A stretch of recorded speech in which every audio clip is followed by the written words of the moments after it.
હાલ સરકાર દ્વારા 9 કેરેટ ગોલ્ડના દાગીનામાં હોલમાર્કિંગ ફરજિયાત કરી દીધું છે અને જેને લઈને હવે જ્વેલરીની માંગમાં વધારો થશે કારણ કે અત્યાર સુધી હોલમાર્કિંગ માત્ર 14 કેરેટ 18 કેરેટ અને 22 કેરેટ સોનાના દાગીના પર આપવામાં આવતું હતું પરંતુ દિવસે ને દિવસે સોનાના ભાવમાં ભારે વધારો થવાથી સામાન્ય લોકોને સોનું ખરીદવું મુશ્કેલ બન્યું છે।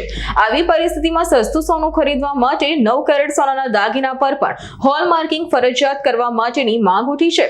સરકાર દ્વારા 9 કેરેટ સોનાના દાગીના પર હોલમાર્કિંગ આપવા માટેની મંજૂરી આપી છે। સુરતથી ડી ખુશાલભાઈ જ્વેલર્સમાં દીપકભાઈ વાત કરી રહ્યો છું।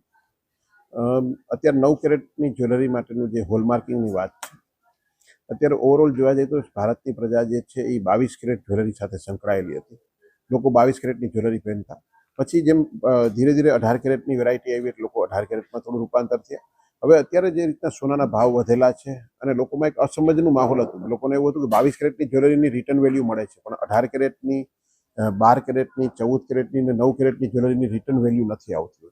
તો જ્યારે ગવર્મેન્ટનું હોલમાર્ક કરેલી જ્વેલરી હોય છે ત્યારે એનું 100% રિટર્નની પૂરેપૂરી શક્યતાઓ હોય છે। વેપારી તરફથી પણ 100%માં પાછું રાખી લેવામાં આવતું હોય છે, એટલે કસ્ટમર માટે પણ એક આનંદનો માહોલ છે કે એમાં જે અસમજ હતી। બીજા નંબરમાં અત્યારે જે ભાવનો જે વેરિએશન છે એમાં જે 5 ગ્રામ જ્વેલરી જે આવતી હતી એ ઓવરઓલ જોવા જાય તો 9 કેરેટમાં એ 2 ગ્રામમાં બની જતી હોય છે। તો લોકો માટેના બજેટ અત્યારે જે ભાવ વધવાથી જે બજેટ પણ જે ખોરવાયેલું છે એ પણ સોનાની જ્વેલરી તરીકે 9 કેરેટની જ્વેલરી વાપરવાથી બજેટ પણ એમનું સચવાઈ રહેશે। આપણા ભારતમાં સોનાને એક સુકન્યા ધાતુ તરીકે માનવામાં આવે છે, તો પછી સોનું 9 કેરેટ હોય કે 22 કેરેટ હોય કે 24 કેરેટ હોય, એમાં સોનાનો ઉપયોગ જો થઈ જતો હોય છે તો એ 9 કેરેટ એ રીતે પણ હવે લોકોએ સ્વીકારશે। અને પાછું મેઇન વાત એવી છે કે જ્યારે હોલમાર્ક થઈને જ્વેલરી આવે છે ત્યારે કસ્ટમરને જે અસમજ હતી કે ભાઈ આ અમારામાંથી પાછું એની રિટર્ન વેલ્યુ મળશે કે નહીં, તો એ અહીંયા પૂરું થાય છે। લોકોને 100% પાછી રિટર્ન વેલ્યુ મળી શકે એવી શક્યતાઓ પાછી બની ગયેલી છે, એટલે લોકો આનો ખૂબ સારી રીતના સ્વીકાર કરી રહ્યા છે।